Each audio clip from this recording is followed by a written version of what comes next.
বাংলাদেশ কৃষক লীগের প্রতিষ্ঠাবার্ষিকী উপলক্ষে ৩ মাসব্যাপী বৃক্ষরোপণ কর্মসূচির উদ্বোধন করেন প্রধানমন্ত্রী শেখ হাসিনা। গণভবনে আয়োজিত এই অনুষ্ঠানে প্রধানমন্ত্রী ও আওয়ামী লীগ সভাপতি দেশব্যাপী বৃক্ষরোপণ অভিযানে অবদানের জন্য কৃষক লীগের ২৫ জন নেতাকর্মীর হাতে পুরস্কার ও গাছের চারা তুলে দেন। খাদিমপুর ইউনিয়ন চুয়াডাঙ্গা মোহাম্মদ বক্তব্যের শুরুতেই কৃষক লীগের সভাপতি ও ভারপ্রাপ্ত সাধারণ সম্পাদক সংগঠনের বিভিন্ন দিক তুলে ধরেন। যে উক্তিটি করেছিলেন কোর্ট।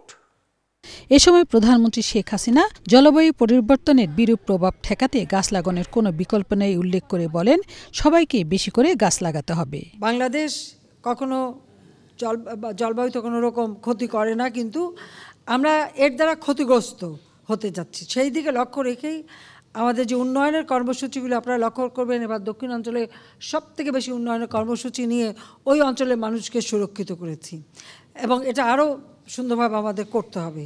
কিন্তু গাছ আমাদের প্রাণ, গাছ আমাদের আমরা শ্বাস প্রশ্বাস নিয়ে অক্সিজেন দেয়। কাজে বৃক্ষ যত বেশি আমরা লাগাতে পারবো, ফল আপনাকে ফল দেবে, খেতে দেবে, আবার সেখানে ফল থেকে তো আপনি উদ্ভিদ হলে বিক্রি করেও অর্থ উপার্জন করতে পারবে।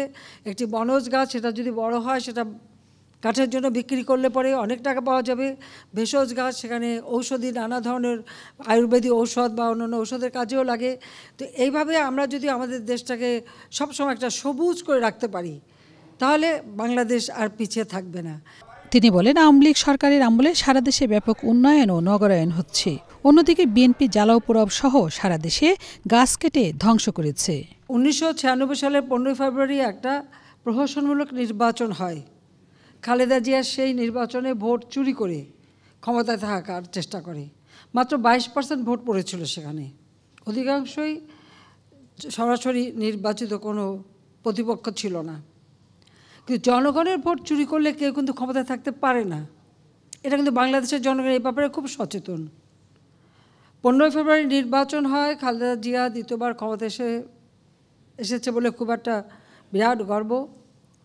কিন্তু কি দেখা গেল, জনগণের আন্দোলনের ফলে 30 মার্চ তাকে পদত্যাগ করে চলে যেতে হয়। অর্থাৎ ভোট চুরির অপরাধেই কিন্তু তাকে ক্ষমতাচ্যুত করা হয়। এরপর আওয়ামী লীগ ক্ষমতায় আসে।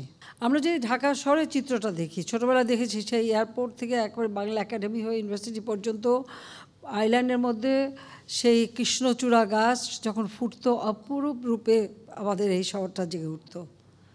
জিয়াউর রহমান এক এক করে সব গাছগুলি কেটে ফেলে দেয়। কর্মসূচি উপলক্ষে প্রধানমন্ত্রী গণভবনে 3টি গাছের চারা রোপণ করেন। এখন অবশ্য ছাদ বাগানের দিকে সবাই ঝুঁকছে, ছাদ বাগানটাও হচ্ছে, সেটাও করতে পারেন সবাই। ছাদে যেটুকু জায়গা আছে তাদের বাড়িটাও ঠান্ডা থাকবে, আর কিছু ফল তরকারি হলে নিজেও খেতে পারবেন। লাবণ্য ভূঁইয়া, এশিয়ান টেলিভিশন, ঢাকা।